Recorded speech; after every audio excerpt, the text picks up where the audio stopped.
Ceci est un livre audio autogénéré par Google. Une introduction un peu provocante. Notre titre se veut un peu provocant, ce qui nécessite une explication. Pourquoi provoquer un peu? Et que peut trouver le lecteur dans notre ouvrage? Le tout fou fait d'abord référence à la multiplication exponentielle des diagnostics psychiatriques qui existent depuis 1950. À force d'élargir sans cesse le champ de la psychiatrie et le nombre d'entités cliniques, nous produisons de plus en plus de maladies et donc aussi de malades. Un jour aurons-nous tous notre diagnostic? La psychiatrie se caractérise par rapport aux autres branches médicales notamment par son changement régulier de système de classification. Ce système porte le nom rébarbatif de DSM, Manuel de diagnostic et de statistique. Entre 1980 et 2013, elle a, outre augmenter le nombre de maladies, revisité sa façon de les organiser 5 fois. Aucune autre branche de la médecine n'a une classification aussi périssable. Le dernier système de classification a été publié en 2013 et s'appelle DSM 5.0, prévoyant ainsi déjà les versions 5.1, 5.2. Notre titre fait également référence au livre noir de la psychanalyse paru en 2010 qui, comme énormément d'autres livres avant lui, voulait détruire la psychanalyse. Depuis qu'elle est née, la psychanalyse fait polémique. Elle l'a fait en se mettant à la limite de nos valeurs socio-culturelles, pour pouvoir critiquer leurs influences sur notre psychisme. Avec le temps, la psychanalyse a rencontré un tel succès qu'elle s'est imposée dans notre société et est devenue elle-même une de ses valeurs. Ceci a eu 2 conséquences. D'une part, en perdant son extériorité, elle a perdu de sa pertinence et d'autre part, elle s'est beaucoup plus exposée aux critiques. Heureusement, la psychanalyse n'en est pas morte, et nous lui souhaitons encore une longue vie. Nous espérons qu'elle a entendu la leçon d'humilité, et qu'elle n'en sera que plus pertinente.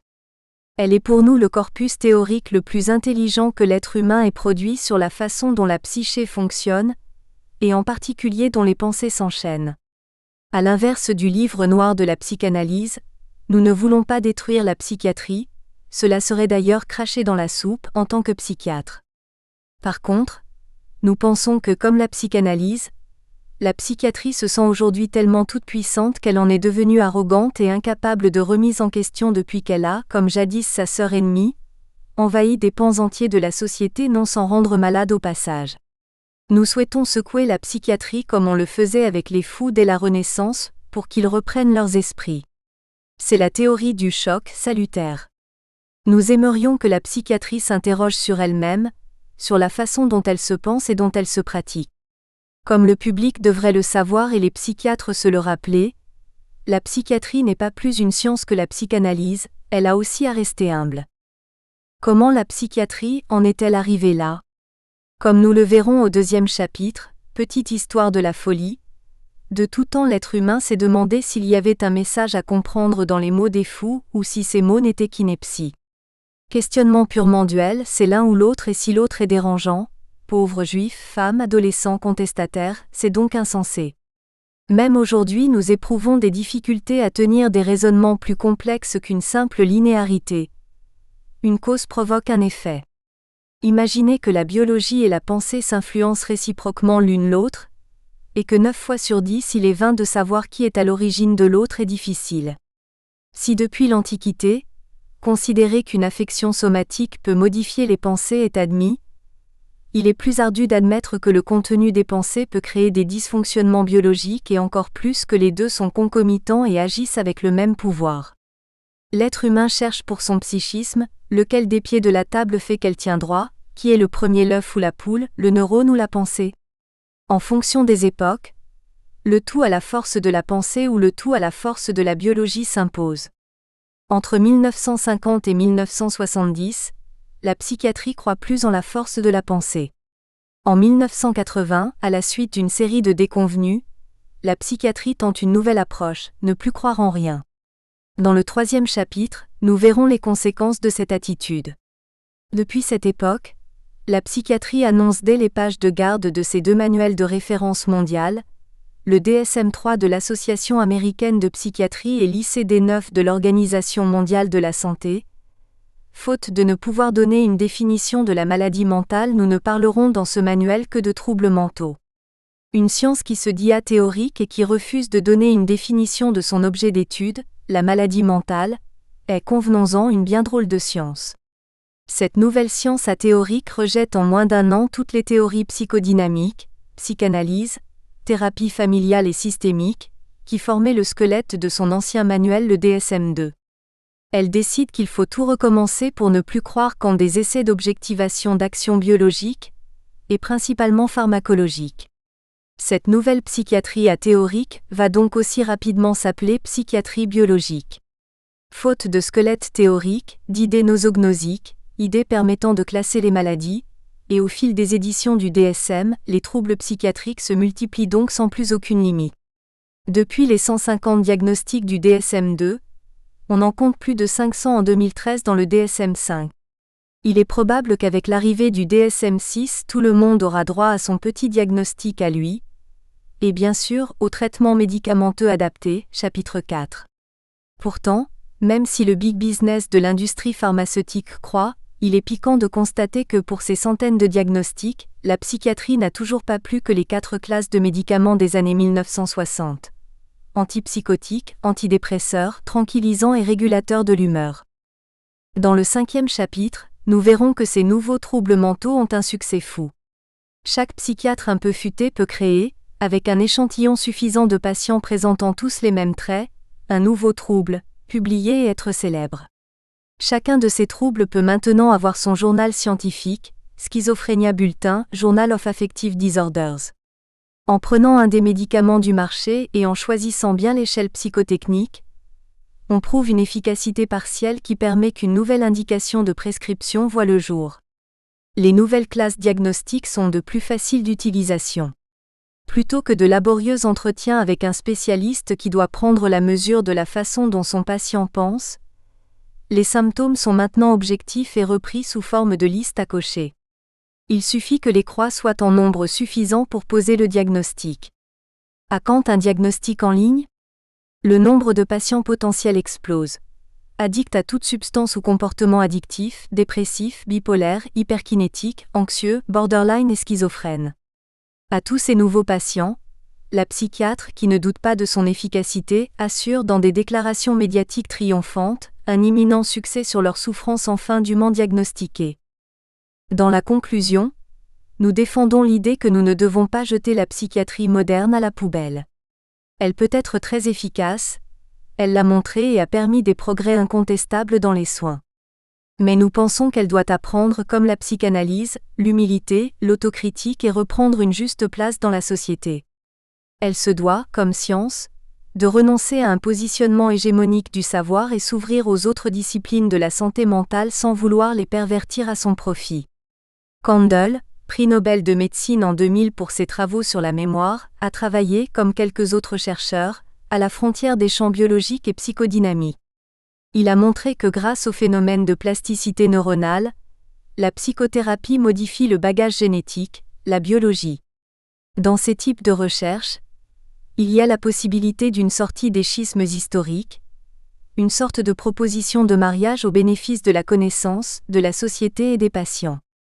Malheureusement, si ces études font un buzz impressionnant par leur originalité, la vitesse avec laquelle elles retombent dans l'oubli est tout aussi impressionnante. Peut-être dérangent-elles les géants qui dorment sur leurs acquis.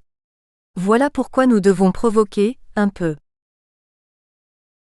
Première partie, la psychiatrie, ses diagnostics et ses traitements. Chapitre 1, Petite histoire de la folie. Maladie mentale, naissance d'un concept. Le terme de folie est antérieur au langage scientifique, et la psychiatrie ne l'a jamais formellement utilisé. Ce constat est révélateur de l'échec de toute tentative d'assimilation de la folie à une simple maladie. Même conçue comme une maladie, la folie s'est montrée indomptable aussi. En 1950, elle a été transformée en trouble mental. Comme si cette distance supplémentaire allait assurer plus de succès. Pourtant, au XXIe siècle, indépendamment des déclarations de victoire de la médecine, nous sommes toujours incapables d'expliquer le rapport entre le troublé et la personne normale. Pourtant, la folie fait partie de l'histoire de l'humanité. Depuis les origines, l'homme peine face aux questions existentielles, solitude et sens de la vie. Si la présence des autres est rassurante, elle ne permet pas de répondre à ces questions. Pour remplir ce gouffre, l'homme a inventé Dieu. Fini les autres comme lui, voici un autre surpuissant, un grand autre, quelqu'un qui connaît les réponses. La solitude et le défaut de sens sont les failles dans lesquelles naissent non seulement Dieu, mais également la folie. Dans l'Ancien Testament, Dieu donne la santé, la maladie et la folie. C'est moi qui fais mourir et qui fais vivre, quand j'ai frappé, c'est moi qui rends la santé. Yahvé te frappera de délire, d'aveuglement et d'égarement des sens, Deutéronome 28. Dès la période hellénistique, un autre système de pensée coexiste. Pythagore refuse de voir dans les troubles mentaux des manifestations surnaturelles ou religieuses. Les maladies ont une cause naturelle et non surnaturelle, cause que l'on peut étudier et comprendre. L'épilepsie n'est ni sacrée ni divine. Pour Hippocrate, la santé repose sur l'équilibre de 4 humeurs, le sang, la phlegme ou pituite, la bile jaune et la bile noire. Hippocrate pense qu'il faut retrouver l'équilibre des humeurs par des saignées, des purgations, des régimes, mais il sait aussi l'importance de la relation médecin-malade. Platon voit dans les conflits entre les appétits inférieurs et les fonctions organisatrices supérieures une cause au déchirement de l'âme. Aristote, en employant l'observation introspective, décrit les composantes de la conscience, sensations, connotations et affects. À Rome, l'influence grandissante du christianisme avec ses explications religieuses se heurte à l'héritage hellénistique.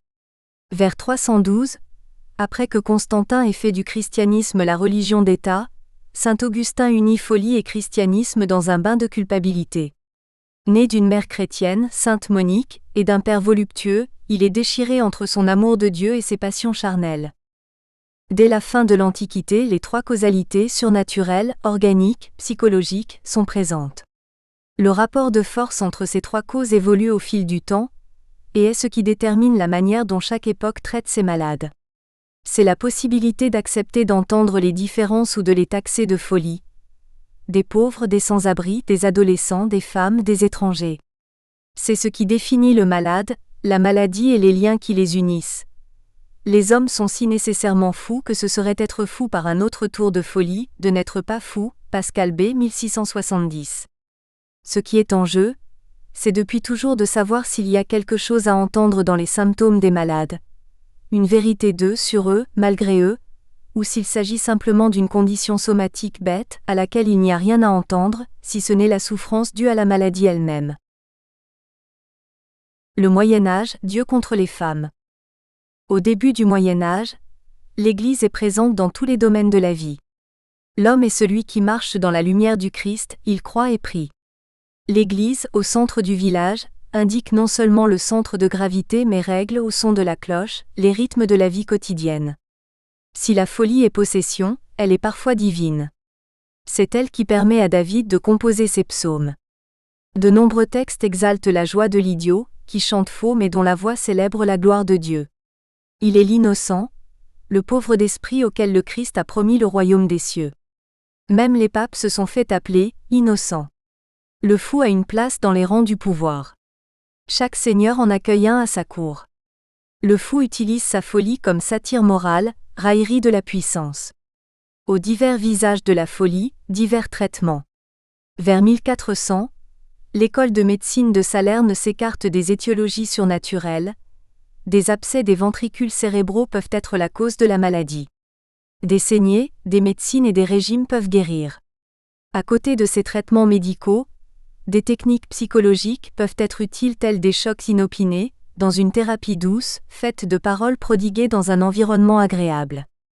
Hurler à l'improviste, ou plonger la tête du divagant dans un poumon de vache récemment tué favorise le retour à la normalité par l'effroi. Pour ceux qui sont en proie à des démons, les techniques mixtes, médico-religieuses voire purement religieuses s'imposent. L'enfermement est, au début du Moyen-Âge, rare. L'immense majorité des malades restent dans leur village, où on les connaît et où l'on en a moins peur. Au fur et à mesure que l'apocalypse se profile, le climat dégénère. La France entre dans une période de crise. La guerre avec l'Angleterre ruine le pays. La famine et le manque d'hygiène amènent la peste. Le pouvoir de l'Église est déstabilisé par la Réforme. La monarchie est mise en péril par la folie de Charles VI. L'Église et les nobles cherchent des coupables. Pour rétablir l'ordre, il faut combattre l'infamie et l'incroyance. La misère du peuple a une explication, c'est un châtiment divin. L'Inquisition est créée en 1199 par Innocent III. Le nombre de malades mentaux tenus enchaînés augmente. La démonologie et l'exorcisme se développent. Le fou est celui qui dit en son cœur que Dieu n'existe pas. À partir du XIIe siècle, les infidèles, les jeunes athées et les juifs sont des fous en puissance. La folie comme la lèpre est contagieuse. Le péché d'un membre de la famille peut contaminer. Pour saint Thomas d'Aquin, le diable peut arrêter l'usage de la raison en troublant l'imagination et l'appétit sensible, comme cela se voit chez les possédés. Si les hommes comme les femmes peuvent être possédés par Satan, les femmes le sont plus facilement. Les succubes pervertissent le mal. L'Inquisition se fiait au Malleus, 1487, de Cramer et Spencer pour départager possession et maladie. Quand on ne peut trouver aucun remède à une maladie, c'est que cette maladie est causée par le diable. Toute maladie inconnue et incompréhensible est digne de sorcellerie, et toute sorcellerie vient des désirs charnels qui sont insatiables chez les femmes. Des bûchers s'allument dans toute l'Europe. Pour les riches, les traitements peuvent être plus légers. Pour les ramener à la lumière divine, il y a le couvent et pour éviter la contagion l'exil, hors des villes, dans les léproseries. La Renaissance Mowgli, l'enfant loup. La vie comme la folie est une comédie dramatique. À la Renaissance, le drame c'est La Nef des fous de Sébastien Brant et de Jérôme Bosch. La nef des pauvres, des errants, des sans boussole, exclus, transporteurs de fléaux. Dans la nef, c'est l'humanité tout entière qui va vers un naufrage. La folie est désordre et mort.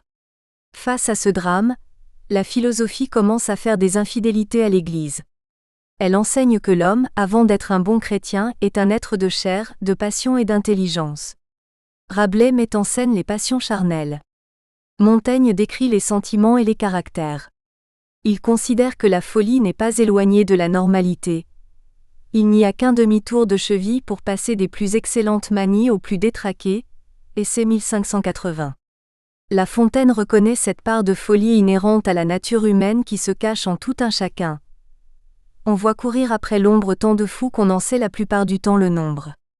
Si le drame est la nef des fous, l'éloge de la folie d'Erasme est la comédie. Erasme réhabilite la folie. Si tous les hommes sont fous, un seul homme sensé ne pourrait être qu'un fou véritable. La folie ne conduit pas l'humanité à un naufrage. Elle peut la délivrer d'une sagesse excessive et du respect rigide des lois. La déraison peut être salutaire et équilibrante. Un sage sans passion, sourd à la voix de la nature, ne serait plus un homme. C'est une grande sagesse que de savoir être fou à propos. Erasme décrit le monde vu à travers les yeux de la folie. La folie est une sagesse et celui qui la possède ne peut que mieux voir. L'homme dépasse l'animal par son esprit. Inversement, le fou c'est l'animalité et la bestialité. La folie est une ruse de la nature qui n'est nuisible que passé certaines limites. Il faut être fou pour aimer, mais cette folie maintient l'espèce. Il faut être fou pour chercher à acquérir des biens sans fin, mais cette avidité insensée crée des richesses, indispensables au développement de tous. La folie est chez tous mais ne devient perceptible que chez ceux où elle prend forme d'extravagance et de fureur. On ne peut pas reconnaître la folie, mais on peut reconnaître le fou, c'est celui qui ne peut maîtriser ses pulsions bestiales. L'adolescent sauvage en est le prototype, comme dans Mowgli ou comme Victor, l'enfant sauvage raconté par François Truffaut. Par rapport au Moyen-Âge, le fou est innocenté du péché mais il est maintenant de sa responsabilité de dépasser sa condition de bête. La distance qui existe entre l'homme et sa folie s'est raccourcie. C'est la distance entre notre humanité et notre animalité. Si l'homme ne peut ou ne veut guérir, ce sont les chaînes et l'isolement, comme pour les bêtes sauvages. Les fous peuvent être enfermés, non au titre de malades, mais comme asociaux avec les voleurs, les vagabonds et les contestataires. L'Europe se couvre d'établissements d'internement qui relèvent d'un statut indistinct et non médical et dans lesquels la justice et l'Église répriment et assistent. Le bon pauvre accepte d'entrer dans ces maisons. Le mauvais pauvre le refuse et par conséquent, le mérite. Après avoir été, au Moyen-Âge, un objet à faire disparaître dans le bûcher, le fou acquiert dans ces établissements une visibilité. On peut le toucher, l'interroger, voire tenter de le guérir. Le siècle des Lumières, on n'est jamais où l'on pense. Le contrat social de Rousseau 1762, l'esprit des lois de Montesquieu 1748, la Révolution et la Déclaration des droits de l'homme permettent à Descartes de poser son « je pense donc je suis ». Avec cette phrase, ce n'est plus ni Dieu qui assure à l'homme qu'il existe ni l'animalité vaincue mais la pensée elle-même. Si ce qui m'assure d'être est le fait de penser, de raisonner, alors la folie est déraison, inversion et perversion du sens. Descartes exclut la folie de l'ordre de la raison. Le fou ne peut penser et la pensée ne peut être folle. Le fou n'a rien à apprendre à celui qui pense, sauf de le mettre en garde contre les difficultés qui hérissent le chemin vers la pensée vraie. L'encyclopédie est plus nuancée. Aussi peut-on lire dans le répertoire universel et raisonné de jurisprudence 1814, s'écarter de la raison sans le savoir parce qu'on est privé d'idées, c'est être imbécile. Nous espérons que vous avez apprécié cet aperçu. Pour continuer à écouter ce livre audio sur Google Play Livres, utilisez le lien dans la description de la vidéo.